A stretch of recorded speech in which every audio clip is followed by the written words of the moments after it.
प्रदेश का बलरामपुर जिला सोहेलवा वन्यजीव अभयारण्य के कारण एक बेहद हरा भरा जिला माना जाता है।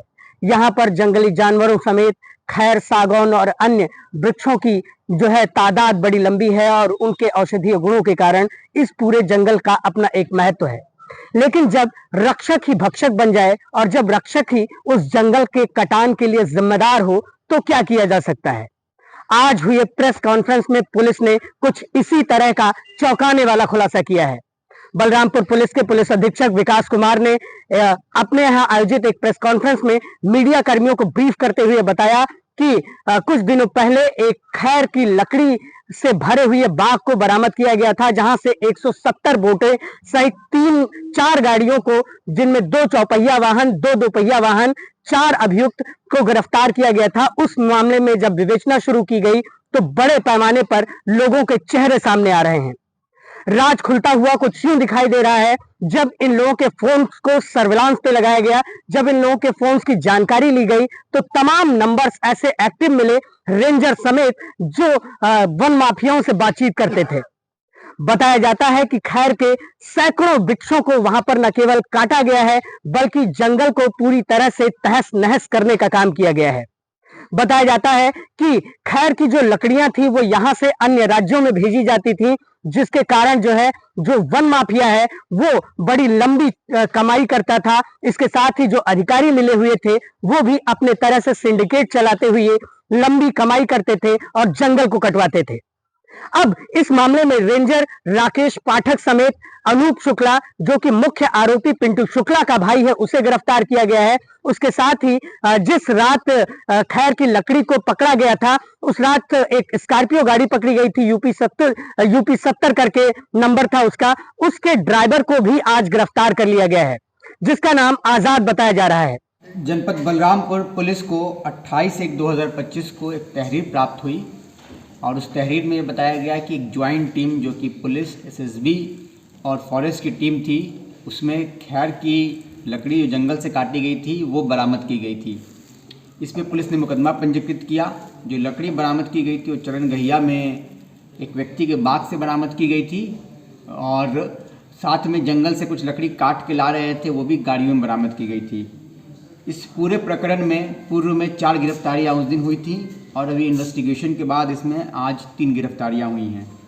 इस पूरे मोडस ऑपरेंडी को आपको हम बताना चाहते हैं कि ये लोग रात्रि में जंगल में लकड़ी काटते हैं, फिर उसको छोटी गाड़ियों में लाद करके जो इनका इकट्ठा करने का स्पॉट है, जैसे कि इस पर्टिकुलर मामले में चरणगहिया का बाग है, वहाँ इकट्ठा करते हैं, फिर वहाँ से खुले स्थान पे ले जाते हैं जहाँ से ट्रकों में लोड करके देश के अन्य राज्यों में भेजा करते हैं। ये पूरा सिंडिकेट चलाने वाला जो मास्टरमाइंड अब तक विवेचना में निकल के आया है वो हमारी गिरफ्त के बाहर है। उसका नाम पिंटू शुक्ला है, लेकिन हमने उसके सहयोगी और उसके खुद के भाई अनूप शुक्ला को गिरफ्तार कर लिया है और उसे भी जल्द से जल्द गिरफ्तार किया जाएगा। और उसके साथ हमने जो गाड़ी जिस दिन लकड़ी बरामद हुई थी, उस स्कॉर्पियो का चालक आज़ाद, वो मौके से फरार हो गया था, उसे भी हमने गिरफ्तार कर लिया है। और इन लोगों से पूछताछ में पूरा का पूरा जो ये सिंडिकेट है इसका खुलासा हो गया है। इसमें कुल 17 लोग नामजद हैं, जिसमें 7 लोगों को पुलिस ने गिरफ्तार कर लिया है और बाकी लोगों को गिरफ्तार किया जाएगा। सर, तीसरा व्यक्ति कौन है जो गिरफ्तार? तीसरा व्यक्ति राकेश पाठक को गिरफ्तार किया गया है। ये बरहवा रेंज के रेंजर हैं और इनके विरुद्ध भी साक्ष्य पाया गया है। इसके आधार पर इसमें विधिक कार्रवाई की गई है। तथ्य भी प्रकाश में आया है कि पिछले 6 महीने यानी 180 दिन में लगभग 100 दिन जंगल में किसी न किसी तरह का अवैध कार्य हुआ है, क्योंकि ये तथ्य विवेचना में साक्ष्य के रूप में प्रकाश में आया है और हम लोग इसमें और भी गंभीरता से जांच कर रहे हैं और जितने लोग इसमें इन्वॉल्व हैं सबके विरुद्ध कार्रवाई करेंगे।